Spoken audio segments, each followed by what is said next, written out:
Je lis du livre de 2 Rois chapitre 7 au verset 11 ce qui suit. Les gardes de la porte crièrent et ils transmirent ce rapport à l'intérieur de la maison du roi.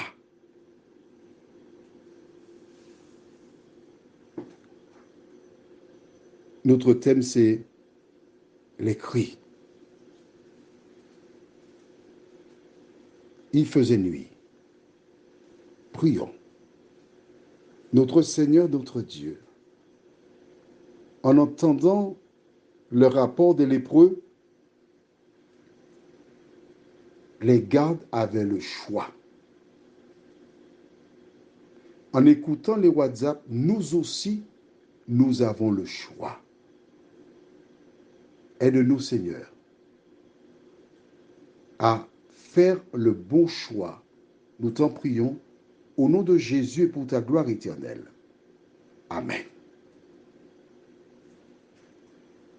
Il y a parfois des personnes qui sont plus royalistes que le roi.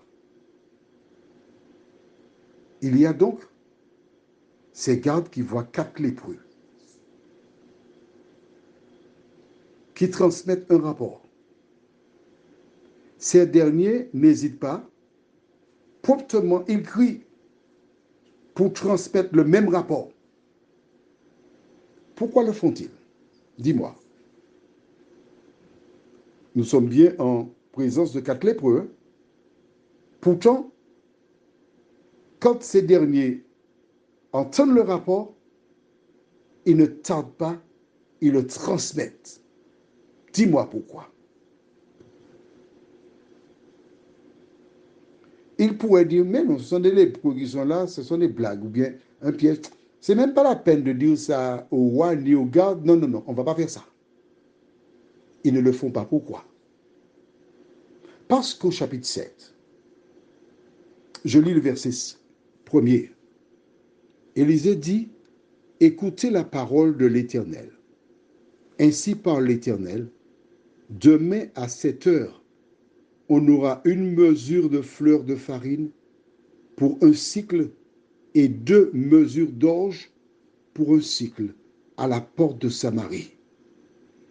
L'officier sur la main duquel s'appuyait le roi répondit à l'homme de Dieu, quand l'Éternel ferait des fenêtres au ciel, pareille chose arriverait-elle?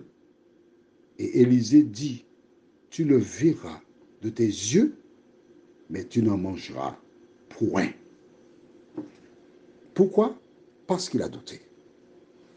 Mais dans le peuple, il y avait des hommes et des femmes qui savaient qu'Élisée était un prophète de l'Éternel.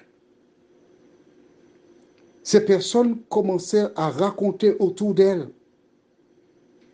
ranimèrent la foi des membres, des habitants de la ville. Élisée a dit que demain, il y aura de la nourriture. Voici pourquoi les gardes qui étaient là, qui croyaient qu'Élisée était un serviteur de Dieu, se sont empressés de donner le message.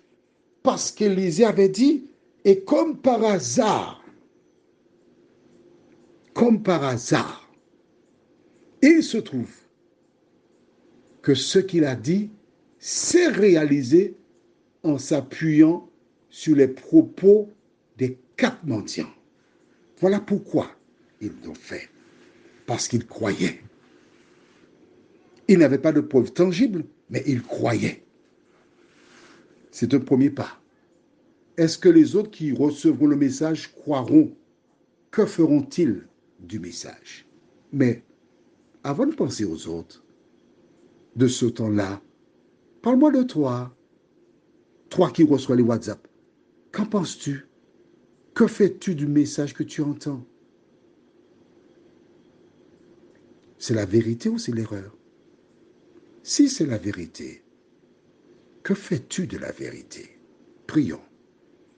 Notre Seigneur et notre Dieu. Dans Jean 14, verset 6, Jésus déclare, je suis le chemin, la vérité et la vie. Nul ne vient au Père que par moi. À la lumière de tout ce que nous avons déjà lu, entendu, Seigneur, nous réalisons qu'il est temps pour nous grand temps de prendre position pour la vérité. Merci pour ta parole. Merci pour le Saint-Esprit. Merci pour ta présence dans nos vies.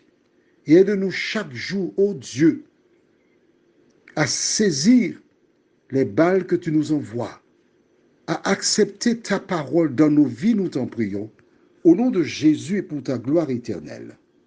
Amen. Je te souhaite une bonne journée.